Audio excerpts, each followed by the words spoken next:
Good afternoon students. आप सभी का स्वागत है।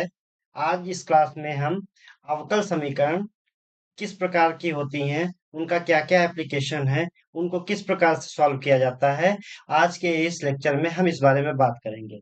सर्वप्रथम अगर हम बात करें कि अगर हमारा कोई वेरिएबल y है और y हमारा किस पे डिपेंड कर रहा है, x पे डिपेंड कर रहा है। इसका मतलब हो गया y की वैल्यू जो होगी x पर डिपेंड करेगी, तो x हमारा हो जाएगा, ये भी वेरिएबल होगा और y ये भी वेरिएबल होगा। लेकिन जब x के मान में हम कोई चेंज करेंगे तो x के मान में चेंज करने से हमारा y भी चेंज हो जाएगा, तो x को हम बोलेंगे इंडिपेंडेंट वेरिएबल और y को हम बोलेंगे डिपेंडेंट वेरिएबल। क्यों?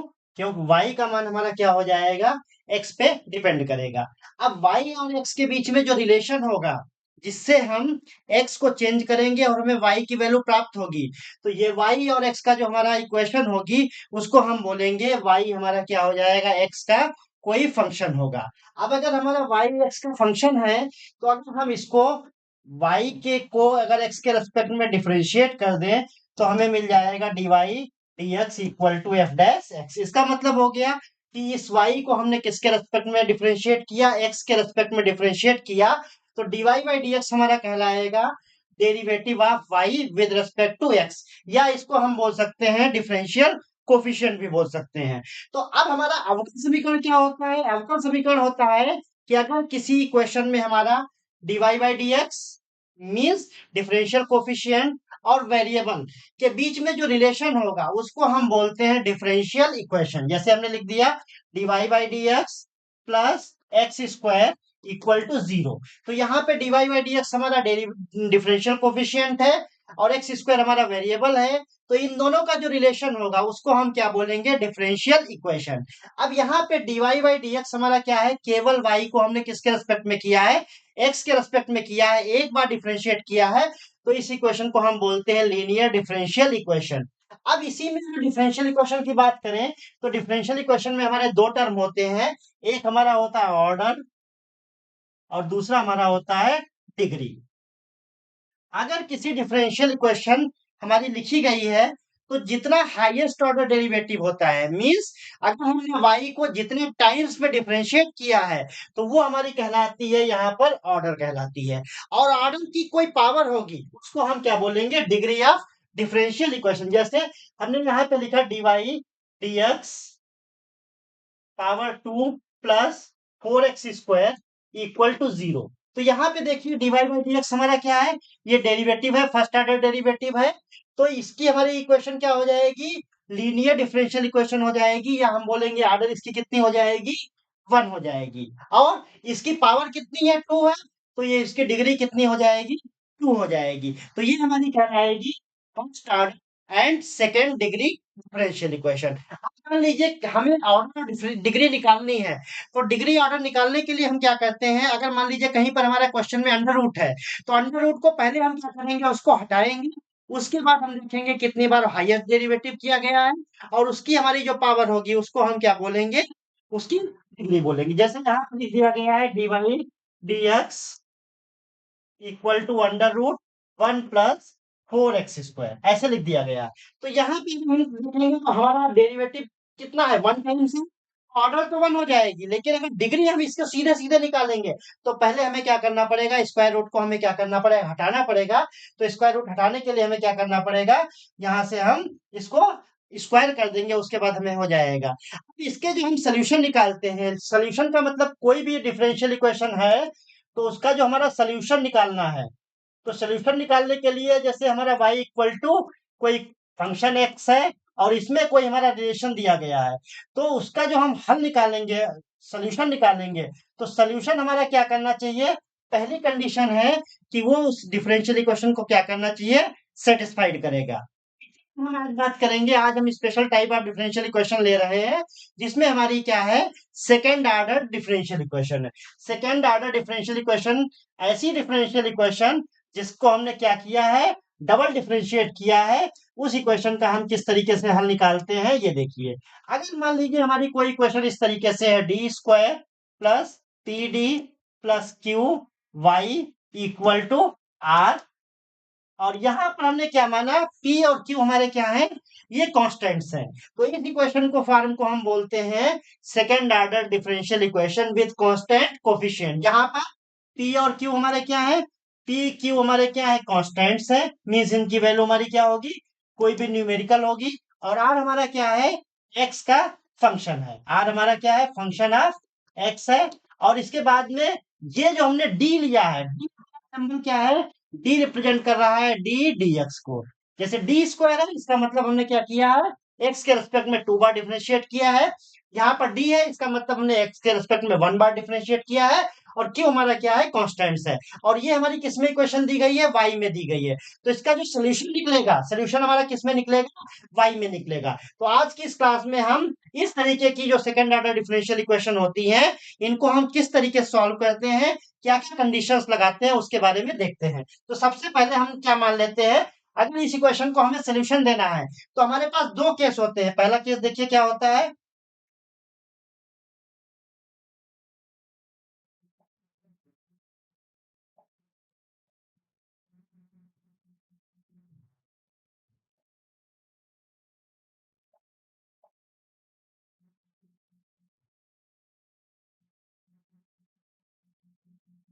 ये देखिए हमने इक्वेशन लिखी है हमारी, D square plus P D plus Q Y equal to R X. इसका हमें क्या करना है, इसका सोल्यूशन को ऐसे लिखा, D square plus P D plus Q Y equal to R X. ये हमने इसको लिखा। इसको सोल्यूशन निकालने के लिए सबसे पहला केस है, जब हमने आर एक्स इक्वल टू क्या मान लिया, फर्स्ट केस में मान लिया एक्स। आर एक्स हमारा क्या है, कोई भी फंक्शन नहीं है और इसकी वैल्यू क्या हो जाएगी, जीरो हो जाएगी। तो जीरो हो जाएगी तो इसका सोल्यूशन हमारा कैसे निकालेंगे, यहां से देखिए D square plus P D plus Q Y equal to हमने क्या मान लिया, जीरो मान लिया। अब हमें क्या करना है, इस इक्वेशन का सोल्यूशन निकालना है। तो सोल्यूशन हमारा क्या हो जाएगा, यहाँ पर जो y का सोल्यूशन आएगा, तो y को हम यहाँ पे सोल्यूशन में क्या लिखेंगे, y हमारा हो जाएगा कॉम्प्लीमेंट्री फंक्शन। और उसको हम निकालने के लिए हमारे पास मेथड है, इसको हम सी डॉट एफ से भी लिखते हैं। ये हमारा हो जाएगा सोल्यूशन। अब सोल्यूशन निकालने के सबसे पहले हम क्या करेंगे, जो हमारी इक्वेशन लिखी है सेकंड ऑर्डर डिफरेंशियल इक्वेशन, जैसे यहाँ पर हमारा लिखा है D square plus P D plus Q, तो सबसे पहले हम इसको क्या करेंगे, इसको हम ऑक्सिलरी इक्वेशन में चेंज करेंगे। और ऑक्सिलरी इक्वेशन चेंज करने के लिए हम क्या करते हैं, कि जहां पर डी होता है, डी को हम किससे रिप्लेस कर देते हैं, स्मॉल एम से रिप्लेस कर देते हैं। तो इस इक्वेशन को हमें सॉल्व करना था, इसका अगर हमें सोल्यूशन निकालना है तो सोल्यूशन हमारा क्या होगा, केवल कॉम्प्लीमेंट्री फंक्शन निकलेगा। और उस कॉम्प्लीमेंट्री फंक्शन को कैलकुलेट करने के लिए, निकालने के लिए सबसे पहले हम क्या करेंगे, डी को हम किससे रिप्लेस कर देंगे, यहां से हम रिप्लेस कर देंगे। तो पहला टर्म हो जाएगा M square plus D M plus Q equal to zero. ये हमारी इक्वेशन आ गई, जिसको हम क्या बोलेंगे, ये हमारी कोई भी इक्वेशन आ जाएगी, किसमें इक्वेशन आ जाएगी, ये पी एम प्लस क्यू, क्या है, कॉन्स्टेंट्स है। तो अगर यहाँ पर हमने एम स्क्वायर लिया है, डी स्क्वायर लिया है, तो ये एम हमारी क्या हो जाएगी, क्वाड्रेटिक इक्वेशन हो जाएगी। और क्वाड्रेटिक इक्वेशन के हमारा जो सोल्यूशन होता है, उसको हम दो तरीके से सॉल्व कर सकते हैं। पहला हमारा केस होता है फैक्टराइजेशन, हम गुणनखंड करके सॉल्व कर सकते हैं। दूसरा हमारा होता है श्रीधराचार्य मेथड। तो हम क्या करेंगे, इस इक्वेशन को क्या करेंगे, सॉल्व करेंगे। तो सॉल्व करने के लिए देखिए, सॉल्व करने के लिए हम क्या करेंगे, यहाँ से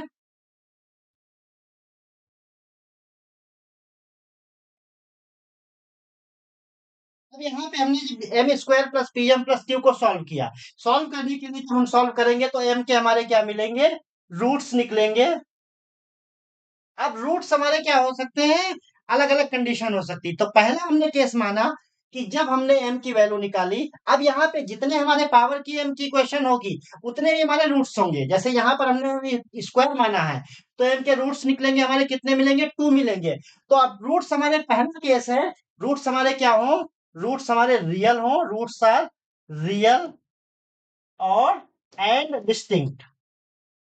डिस्टिंक्ट का मतलब होता है कि वैल्यू, दोनों वैल्यू की हमारी क्या होगी, रूट्स की डिफरेंट होगी। उस कंडीशन में जो हमारा सोल्यूशन होगा y equal to complementary function अब हमारे रूट्स अगर हम मान लें यहाँ पर रूट्स हमारे क्या निकले, अल्फा निकले और बीटा निकले, तो हमारा सोल्यूशन लिखने के लिए हम क्या करेंगे, कोई भी आर्बिट्रेरी कांस्टेंट मानेंगे, क्या मानेंगे, C1 e की पावर अल्फा एक्स, क्या लिखेंगे, C1 हमारा आर्बिट्रेरी कांस्टेंट है, e की पावर अल्फा एक्स, अल्फा हमारा क्या है, पहला रूट है, लेकिन ये केस हम कब लगाएंगे, जब हमारे रूट्स कैसे हो, रियल हो, साथ साथ में डिस्टिंक्ट हो। तो यहाँ पर हमारा हो जाएगा C1 e की पावर अल्फा एक्स, और दूसरा हमारा रूट्स क्या निकला है, बीटा निकला है, तो इसको हम लिखेंगे C2 e की पावर बीटा एक्स। ये हमारा हो जाएगा कॉम्प्लीमेंट्री फंक्शन, जिसी को हम क्या बोलेंगे, इस इक्वेशन का हमारा सोल्यूशन हो जाएगा, अल्फा बीटा हम कैलकुलेट कर लेंगे, यही हमारा, तो ये सोल्यूशन हो जाएगा। अब यहाँ पे हमने आर्बिट्रेरी कांस्टेंट दिया है, कभी क्या है प्रॉब्लम में हमारा क्या दिया जाता है, कुछ कंडीशन दे दी जाती हैं, तो उस कंडीशन की सहायता से हम क्या कर सकते हैं, C1 और C2 को हम क्या वैल्यू निकाल सकते हैं, तो हमारा क्या हो जाएगा, पार्टिकुलर सोल्यूशन हो जाएगा। और जब C1 C2 की वैल्यू नहीं निकालेंगे तो हमारा क्या हो जाएगा, जनरल सोल्यूशन हो जाएगा। तो ये रूट्स हमारे क्या थे, रियल थे, डिस्टिंक्ट थे। दूसरा केस है कि रूट्स हमारे क्या हो जाए, रियल होने के साथ साथ में roots are real and repeated. Repeat का मतलब जैसे मान लीजिए हमारी कोई स्क्वायर इक्वेशन बन गई, तो स्क्वायर में हमारे वैल्यू क्या आ जाएंगी, दोनों वैल्यू सेम आ जाएंगी, तो हम वहां से क्या करेंगे, तो हमारा सोल्यूशन क्या लिखेंगे, रिपीटेड रूट्स होंगे, तो अब हमारा अल्फा बीटा क्या होगा, अल्फा बीटा पहले अलग रूट थे, लेकिन रिपीटेड में दोनों वैल्यू क्या हो जाएंगी, या तो अल्फा अल्फा होंगी, या हमारी क्या हो जाएंगी, बीटा बीटा होगी। तो इस केस में हमारा सोल्यूशन होगा वाई में निकलेगा, y इक्वल टू हम क्या लिखेंगे, कॉम्प्लीमेंट्री फंक्शन लिखेंगे, और इसको हम क्या करेंगे, C1 plus C2 x, x से हमने मल्टीप्लाई कर दिया। अब यहाँ पे x हमने इसलिए मल्टीप्लाई किया कि हमारी जो डिफरेंशियल इक्वेशन थी किस वेरिएबल में थी, x में थी, इसीलिए हमने यहाँ पर पावर में भी x लिया, और यहाँ पर C2 के साथ में x को मल्टीप्लाई किया। अब इसके बाद में e की पावर अल्फा एक्स, अगर दोनों अल्फा वैल्यू निकलेंगी, और अगर मान लीजिए दोनों वैल्यू बीटा होंगी, तो C1 plus C2 x e की पावर बीटा एक्स, ये हमारा हो जाएगा जनरल सोल्यूशन हो जाएगा।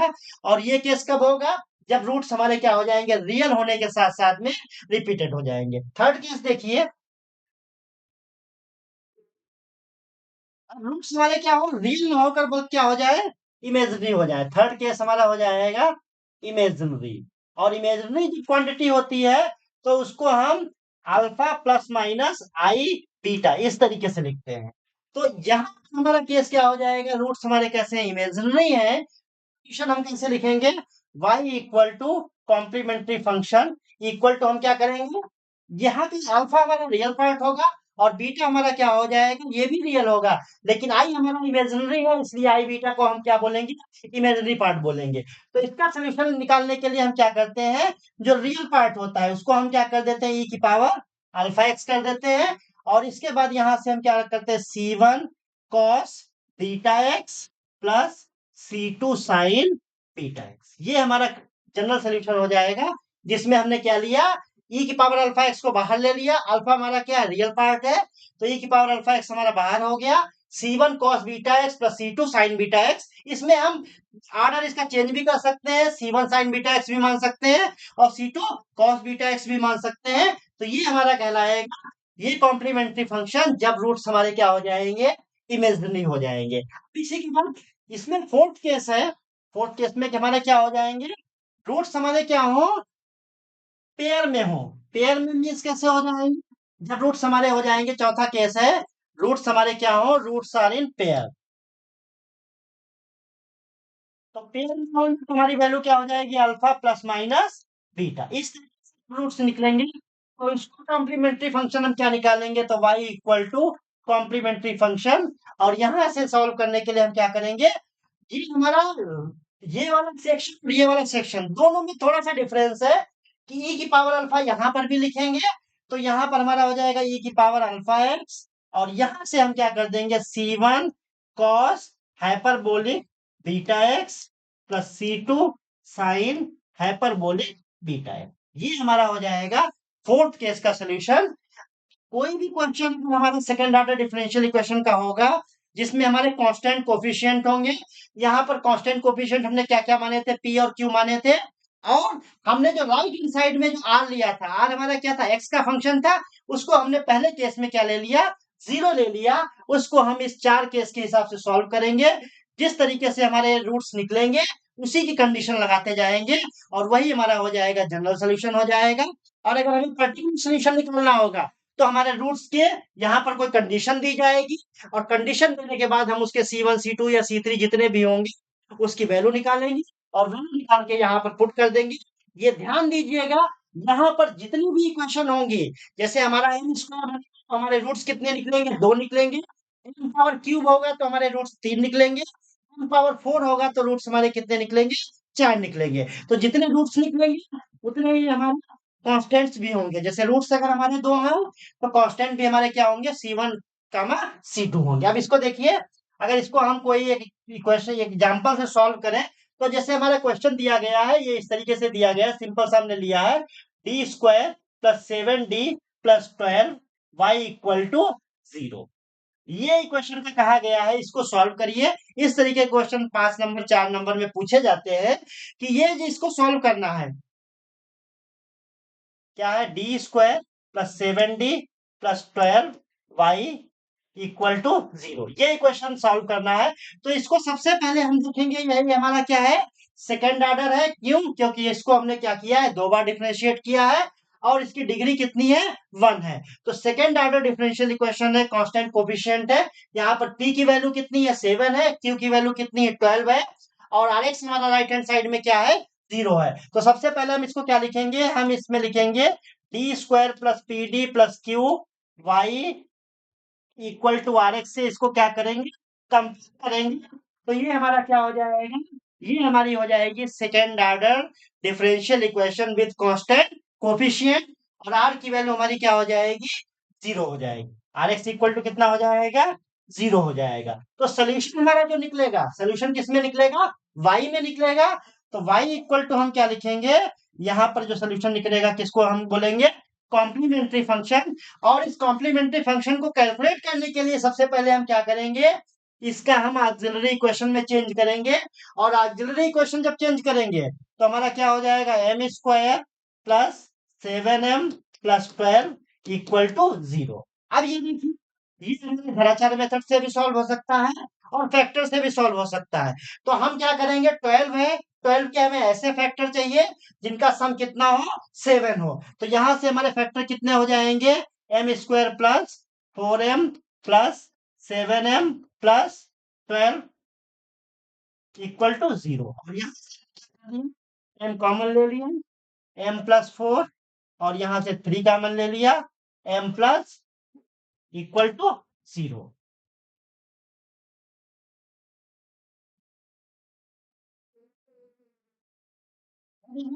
सिस्टम में एम प्लस 4 हमारा कॉमन हो जाएगा, एम प्लस 4 इधर आ गया और यहां से हमने एम प्लस 3 को एक दूसरे ब्रैकेट में रख दिया, इक्वल टू कितना हो गया, 0 हो गया। अब ये अगर हमारी कोई इक्वेशन 0 है तो इसका मतलब पहली कंडीशन क्या है, एम प्लस 4 इक्वल टू 0 हो जाएगा। इसका मतलब हो गया एम इक्वल टू -4। दूसरा हमारा हो जाएगा एम प्लस 3 इक्वल टू 0 और इसका मतलब एम इक्वल टू हमारा क्या है, -3। अब यहाँ पे दोनों रूट्स हमारे क्या आ गए, एक -4 आया है, एक -3 है।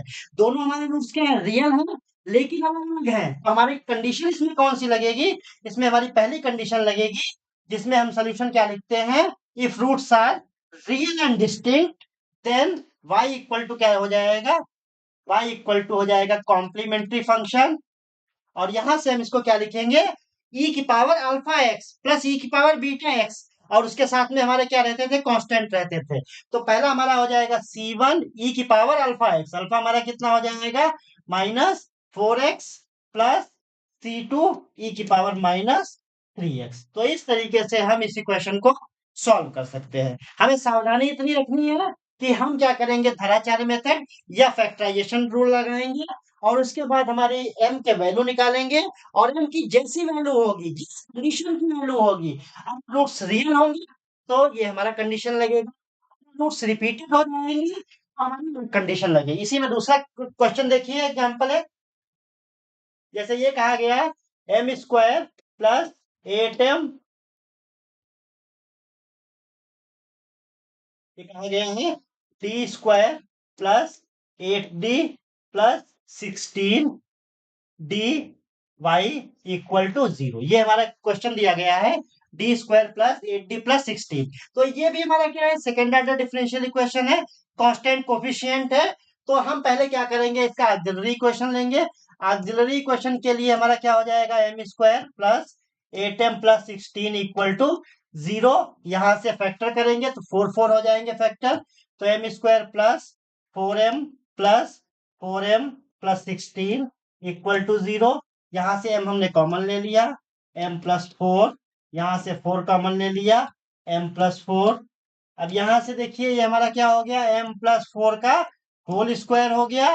इसका मतलब m की वैल्यू क्या हो गई, -4। -4 लिख रहे हैं क्योंकि हमारी इक्वेशन कितनी थी, 2 ऑर्डर की थी। तो रूट्स भी हमारे कितने हो जाएंगे, 2 टाइप के हो जाएंगे। m इक्वल टू हमारा हो जाएगा -4। अब ये रूट्स रियल तो हैं, लेकिन हमारे कुछ रिपीटेड है। तो जब रिपीटेड होंगे तो हमारा सोल्यूशन क्या हो जाएगा, y equal to complementary function. और क्या हो जाएगा, C1, एक हमारा C1 कांस्टेंट हो जाएगा, दूसरा हम C2 लिखेंगे और C2 के साथ क्या लिख देंगे, x लिख देंगे। और e की पावर हमारा हो जाएगा -4x। ये इस तरीके से हमारा e की पावर माइनस। अब यहाँ पे C1 प्लस C2, ये हमारी कंडीशन कब लगेगी, जब रूट्स हमारे क्या हो जाएंगे, रिपीटेड हो जाएंगे। मान लीजिए हमारे 3 रूट्स हो, तो 3 रूट्स में हमारे 2 रिपीटेड है और तीसरा हमारा अलग है। तो हम दोनों को एक साथ लिखेंगे, तीसरे को हम फिर अलग से कंडीशन लगाएंगे। जैसे अगर यहाँ पर 4 के साथ में अगर हमारा एक और कंडीशन होती, 2 होती, तो हम आगे क्या लिख देते हैं, प्लस C3 की पावर 2s लिखते हैं। इस तरीके से इस linear differential equation with constant coefficient को इस तरीके से हल किया जाता है। धन्यवाद।